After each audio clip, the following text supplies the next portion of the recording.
This is where I'm going to be spending most of my day today. Here in southeast Arkansas, we had a little bit of snow last night, and as it is mostly in the south, whenever there's an inch or two of snow, things shut down. So I'm working from home today. Well, we are in a brand new unit, and it's entitled Made for Something More. This week's lesson is the first in the series. It's entitled I Am Wonderfully Made, out of Psalm 139. And the point of the lesson is that every life counts, including mine. So like I said, this is a brand new unit, and so you might want to take a minute or two at the beginning of class and go through and talk about the different lesson titles that you'll be looking at the next 6 weeks.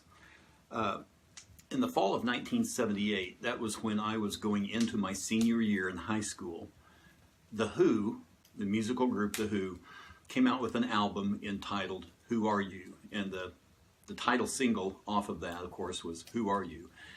And most of us probably know that as the theme song for 15, 16 years, the opening theme song for CSI. Well, when we're asked that question, who are you? We oftentimes reply with a job title. You know, I am a minister, I'm a computer programmer, I'm a CPA, whatever. Or sometimes we tie that to a relationship. I am Sarah's dad, I am Ruth's husband, or whatever. So, but the real heart of the issue is, who are we in Christ? And so that's what we're going to be looking at for the next 6 weeks. And this week we start off appropriately at our beginning, or our creation.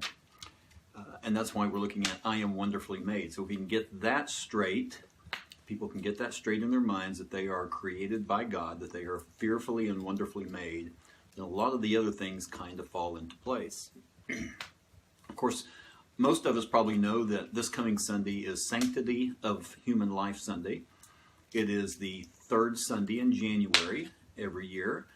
And it's not really a day of celebration because, in fact, this year will be the 45th anniversary of the 1973 Roe versus Wade decision that legalized abortion in the United States. Now,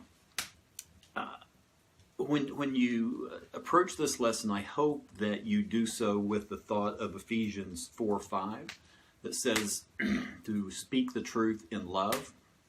And by that I mean to be sensitive. Mainly for two reasons.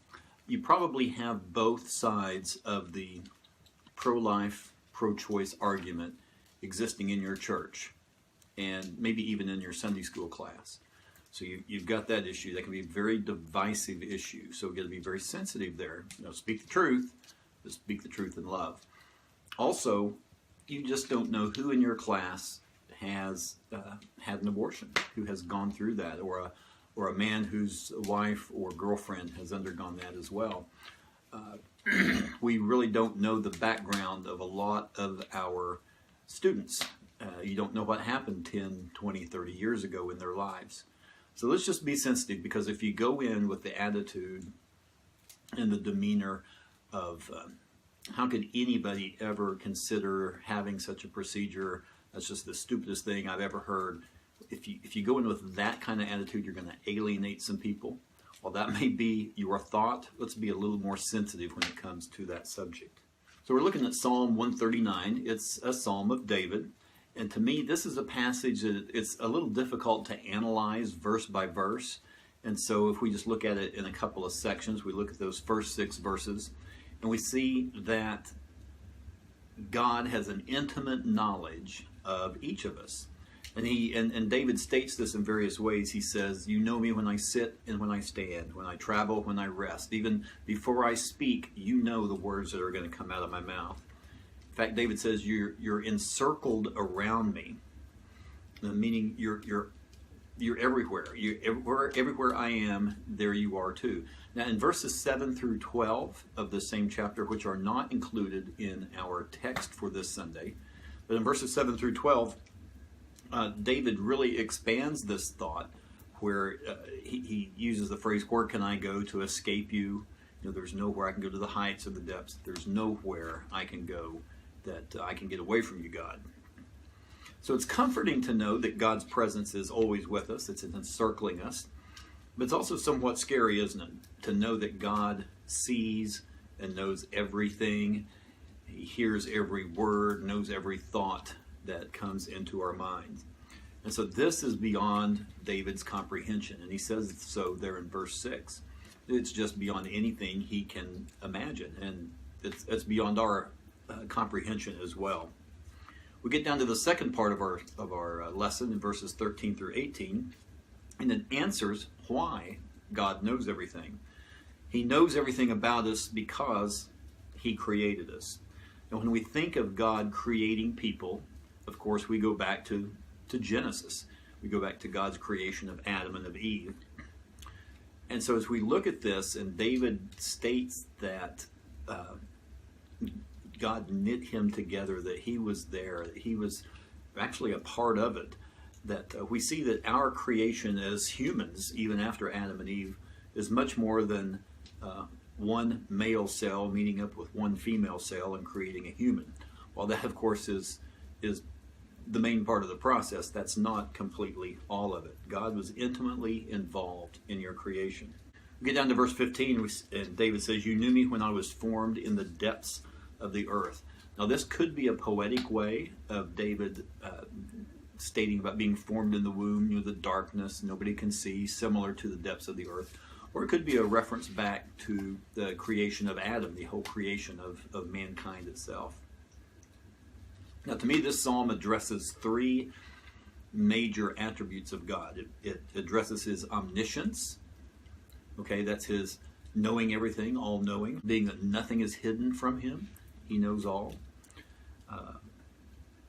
It also refers to his omnipotence, his all-powerfulness, being that he is creator of everything. He's certainly all-powerful.